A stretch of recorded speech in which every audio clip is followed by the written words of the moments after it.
Hello guys, samahan niyo ako, magluluto tayo ngayon ng isda. Sasabawan natin guys, pero pinirito ko muna siya. Yan, tignan niyo guys, so ito yun oh. Yan yung isdang salay-salay guys. At ilalagay na natin siya dito guys. Dahil kumulo na yung ating pinakuluang kamatis, sibuyas, bawang at luya. So pwede na natin siyang ilagay guys dito. Yung ating 3 perasong isda. Yan. Ilagay na natin siya guys. Diyan. Yan. At yan na guys. Hintayin natin pa yan.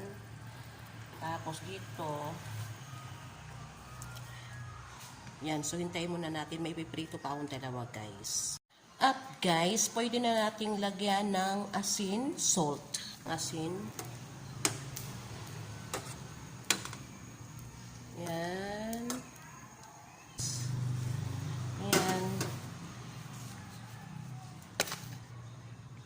At pagkatapos nga guys, ay pwede na natin ilagay itong ating sili na green. Siling green. Yan o. Yan.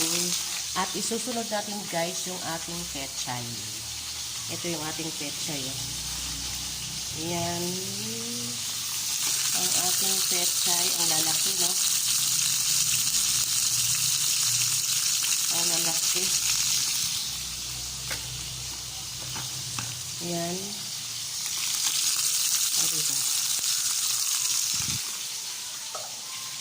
At takpan na muna natin guys. Yan, takpan na muna natin. Yan.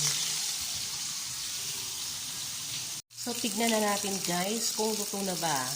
Yun, no? Ayun. O, diba guys?